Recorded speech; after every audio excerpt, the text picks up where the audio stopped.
Halo semuanya, kembali lagi bersama saya Wakrun. Masih melanjutkan dari bagian sebelumnya yang karena 6 Raja Dewa tersebut sangatlah sulit diajak kerja sama, Tang San tanpa ragu menantang Gong Wei dan kawan-kawan dalam pertarungan tim. Dan setelah semua dewa sepakat, barulah mereka berpisah sebelum saling mengatur taktik.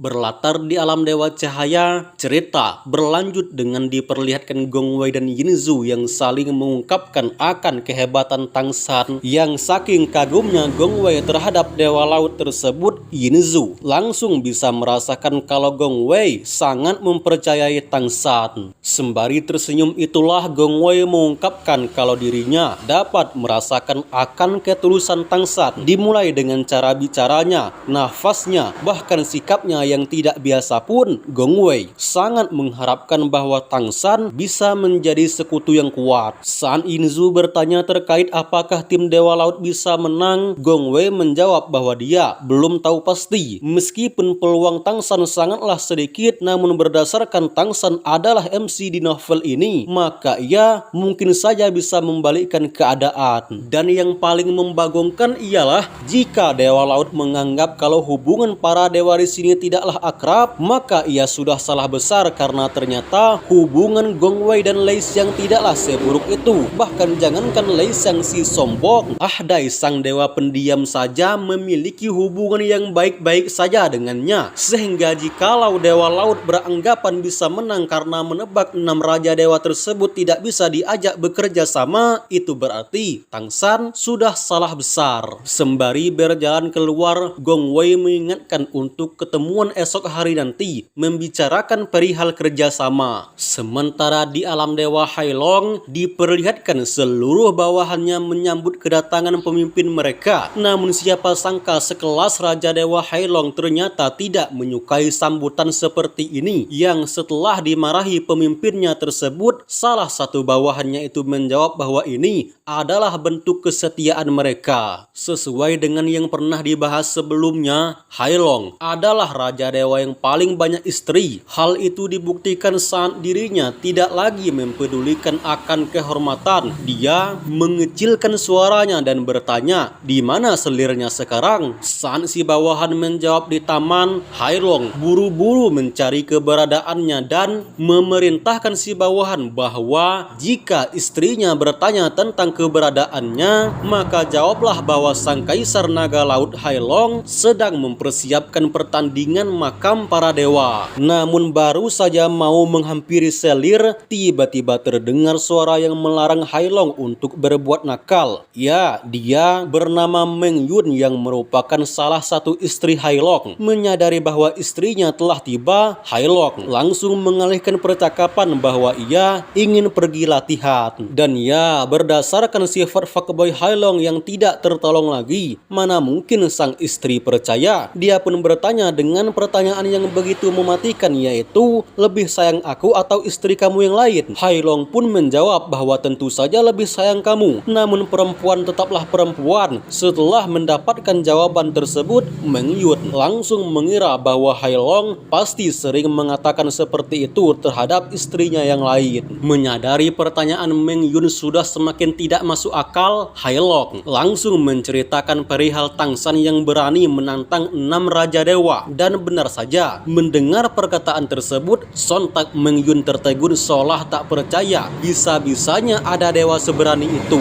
Hailong mengungkapkan bahwa meskipun Dewa Laut tersebut sangatlah ceroboh, namun ia begitu senang karena telah menemukan lawan yang seimbang. Ia sangat yakin kalau pertarungannya nanti pasti akan sangat epik brutal. Entah apa yang di otak Meng Yun, karena setelah mendengar kata-kata lawan brutal, seketika dia langsung salting dan beranggapan bahwa dirinya adalah lawan main yang paling brutal di antara kebanyakan istri Hailong yang lainnya. Untuk itu, Meng Yun langsung mengajak Kaisar Naga Laut tersebut bermain yang sangat brutal. Namun apanya yang brutal-brutal? Yang dibicarakan Hailong adalah Tang San, sang lawan brutal. Tapi sang istri malah berpikir yang enggak-enggak. Dan ya, ibarat kata orang, perempuan selalu benar. Sehingga setelah suaminya itu berkata demikian, Meng Yun memperingati supaya Hailong mau bermain malam ini. Dan ingat, jangan sampai lupa. Baru saja menarik nafas lega karena sang istri telah pergi, tiba-tiba terdengar suara istrinya yang lain lagi bernama Tian Qinzuo. Sama seperti Meng Yun, Qinzuo langsung memberikan pertanyaan yang begitu mematikan, yaitu lebih sayang aku atau istri kamu yang lain?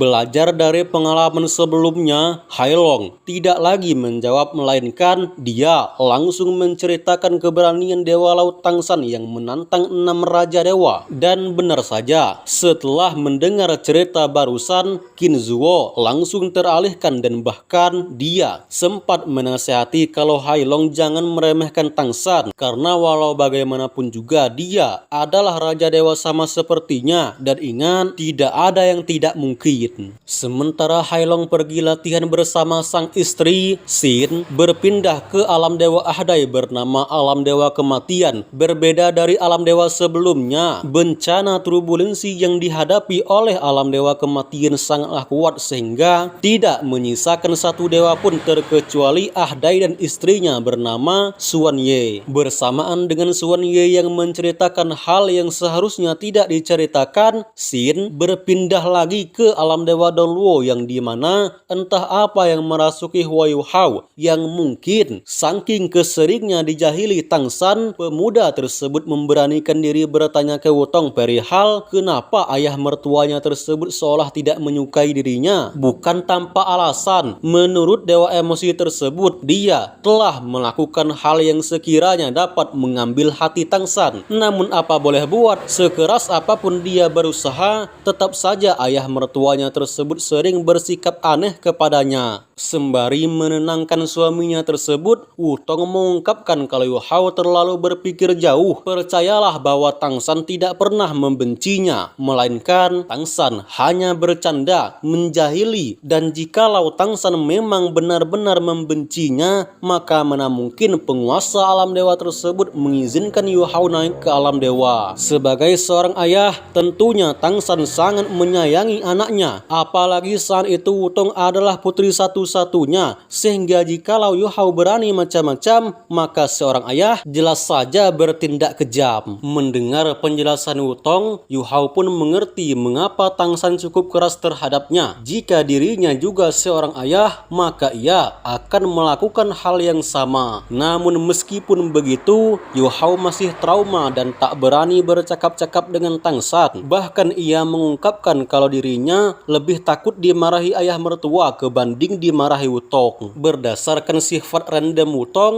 dia malah mengolok-olok suaminya tersebut. Siapa sangka pengguna kekuatan mental malah kena mental. Sembari mengerutkan kening itulah Yu Hao mengungkapkan bahwa itu dulu, sekarang dia sangat mengagumi akan ayah mertuanya tersebut. Selama berada di benua Donluo, Yu Hao selalu diakui jenius oleh kebanyakan orang. Namun ketika naik ke alam dewa, lebih tepatnya saat bertarung bersama melawan dewa kehancuran, seketika Yu Hao sadar bahwa kejeniusannya tidak ada apa-apanya kebanding dengan Tangsan. Nah, maka dari itu, ketika Tangsan menyuruh dirinya untuk jadi cadangan, Yu Hao tanpa ragu menyetujuinya, mengingat perhitungan ayah mertuanya tersebut tidak pernah gagal. Ketika dalam pertarungan, mereka mau tak mau sebisa mungkin harus memenangkan, karena jikalau mereka kalah, maka para dewa dari alam dewa Donluo akan tunduk kepada pemimpin baru. Di sisi lain, diperlihatkan pada suatu tempat yang dimana tempat Xiao Bing tinggal. Berdasarkan skill memasak yang tidak usah diragukan lagi, Xiao Bing nampak sedang memasak untuk semua dewa. Bersamaan dengan masakan yang sebentar lagi matang, tiba-tiba muncul istrinya yang langsung memeluk suaminya tersebut. Si istri mengungkapkan kalau dirinya sangat mengkhawatirkan akan keberlangsungan alam dewa, terutama pada keluarga kecilnya ini. Sehingga setelah mengetahui kekhawatiran sang istri, Xiao Bing langsung menjelaskan kalau si istri tak perlu berpikir panjang. Percayalah pada kemampuannya, karena walau bagaimanapun juga dia berada di tim Tangsan Tangsan. Dan pertanyaannya, apakah Tangsan pernah kalah dalam pertarungan tim? Sementara istri Xiao Bing sudah memiliki keyakinan terhadap suaminya tersebut, Xin berpindah ke alam dewa gila yang dipimpin oleh Lei Xiang. Yang setibanya Lei Xiang di alam dewanya, dia langsung disambut oleh Mo Yu yang merupakan salah satu istri Lei Xiang. Berbeda dengan pemimpin alam dewa pada umumnya, Lei Xiang tidak terlalu memikirkan akan siapapun yang menang. Dia sama sekali tidak tertarik dengan posisi pemimpin. Yang terpenting alam dewa selamat dari bencana lubang hitam, dan siapapun yang memimpin nanti, dia akan menjadi dewa terbaik di antara yang terbaik. Di alam dewa Tianhen sang kaisar surga, perlu diketahui teman-teman kalau sebenarnya alam dewa Tianhen ini cuma benua sedang, namun setara dengan alam dewa pada umumnya. Nah, makanya disebut dengan alam dewa kaisar surga Tianhen. Diperlihatkan Tianhen yang merenung memikirkan pertarungan 3 hari nanti. Melihat suaminya tersebut sedari tadi bersikap aneh seolah sedang galau brutal, istri Tianhen yang bernama Lily ini pun mencoba menghampiri dan menenangkan. Masih dengan dialog yang sama, Tianhen mengungkapkan akan kekagumannya dengan Tangsan. Saat ini, dia sangat yakin bahwa jikalau alam dewa Daoluo benar-benar bergabung, maka kemungkinan untuk selamat dari lubang hitam akan bertambah menjadi 50%. Menanggapi itu, Lily bertanya kalau memang sudah yakin, lantas kenapa pula harus bertanding? Tianhen menjawab bahwa pertarungan adalah rekomendasi dari Gong Wei sang dewa cahaya, karena selain bertujuan untuk memilih pemimpin, mereka juga akan tahu masing-masing dari kemampuan Raja Dewa. Karena terbawa suasana, tangan Tianhen dengan sengaja menyentuh itunya Lily sembari mengajak, kalian semua pasti tahu lah ya, sehingga inilah hasilnya. Mengalihkan percakapan, Tianhen menunjukkan sebuah armor yang akan digunakan dalam pertandingan nanti. Meskipun tidak seberapa jika dibandingkan dengan artefak super, namun soal pertahanan, armor yang dibikin Tianhen ini sudah hampir menyaingi akan kehebatan artefak super. Kembali ke alam dewa Tangsan yang diperlihatkan sepasang kekasih tersebut sedang berbincang-bincang perihal anaknya dulu, sehingga menyadari Tangsan terlalu khawatir kepadanya. Xiao menenangkan suaminya tersebut dengan mengungkapkan kalau dirinya baik-baik saja. Sembari meneteskan air mata itulah, Tangsan berjanji bahwa jika pertarungan alam dewa sudah selesai dan dirinya sudah jadi penguasa alam dewa, maka ia akan secepatnya keluar dari alam dewa dan mencoba mencari Tang Wulin. Tepat ketika Tangsan berkata demikian, tiba-tiba lambang Trisula Dewa Lautnya bercahaya dengan sangat terang. Ya, pada akhirnya Tangsan sadar kalau penyebab dari datangnya cahaya tersebut ialah suara Wulin yang memanggil kedua orang tuanya. Melihat akan hal itu, Xiao bertanya apakah kultivasi Wulin sudah mencapai tingkatan yang dimana bisa berkomunikasi dengan kita. Dengan tatapan dingin, Tangsan menjawab bahwa seharusnya belum, melainkan putra Raja Dewa tersebut sedang melakukan cara lain untuk menghubungi kedua orang tuanya, yang pada intinya Wulin sedang mengalami masalah besar. Sehingga untuk memastikannya, Tangsan segera menghubungi kembali anaknya tersebut dengan menggunakan kekuatan yang amat besar. Waduh teman-teman, sudah semakin seru saja ya. Semakin tidak sabar saya ingin merangkum alur Tang Wulin. Tapi ya sabar dulu gak sih, satu-satu, tunggu yang ini tamat dulu. Oke lah, saya ulun pamit dan sampai jumpa di video selanjutnya. Adios.